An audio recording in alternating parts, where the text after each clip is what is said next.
আসসালামু আলাইকুম ভিউয়ার্স, কেমন আছেন সবাই? আশা করি অনেক ভালো আছেন।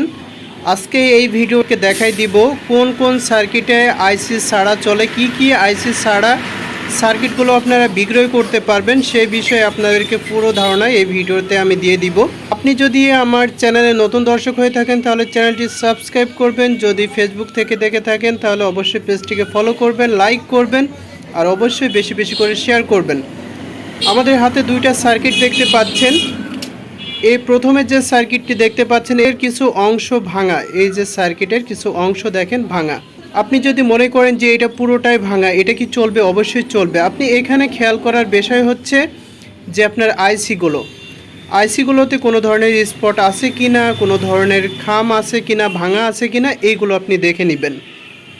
এবং কোন কোন আইসি চলবে সেটা আমি আপনাদেরকে দেখিয়ে দিই। এই যে দেখেন একটা আইসি ভাঙা, এটা চলবে না। অনেকেই করেন কি, আলাদা আইসি এখানে সুপার গ্লু দিয়ে কেউ লাগান, কেউ আবার পেস্ট দিয়ে এটাকে তাতালের মাধ্যমে জয়েন করেন।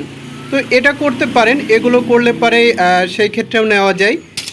তবে যদি আপনার কাছে শুধুমাত্র সিপিইউ আইসি এবং র্যাম আইসি সার্কিট থেকে থাকে এবং যদি অল্প পরিসরে হয়, যদি 2-5 পিস হয়ে থাকে বা হচ্ছে তার চাইতে কিছুটা বাড়তি, বাট অতিরিক্ত হয়ে গেলে কিন্তু আমরা নিতে পারবো না।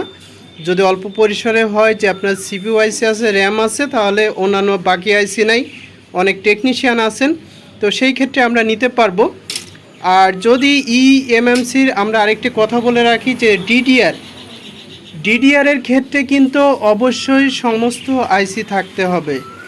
যদি আপনার সার্কিট এই মাদারবোর্ডটি ডিডিআর হয়ে থাকে তাহলে পরে অবশ্যই পরিপূর্ণ সব আইসি থাকতে হবে। তবে অন্যান্য বোর্ডের ক্ষেত্রে সিপিইউ আইসি এবং র্যাম এই দুইটা থাকলে পারে আমরা কিন্তু মাদারবোর্ড নিতে পারবো। তবে আবারও বলছি, সীমিত পরিসরে হতে হবে। আশা করছি ভিডিওটি ভালো লেগেছে। ভালো লেগে থাকলে অবশ্যই চ্যানেলটিকে সাবস্ক্রাইব করে যাবেন। ফেসবুক থেকে দেখলে অবশ্যই পেজটিকে ফলো করবেন, অবশ্যই লাইক দিবেন আর বেশি বেশি করে শেয়ার করবেন। আইসি ছাড়া বোর্ডের যে কোনো অংশ ভাঙা থাকতে পারে, এতে কোনো ধরনের সমস্যা হবে না।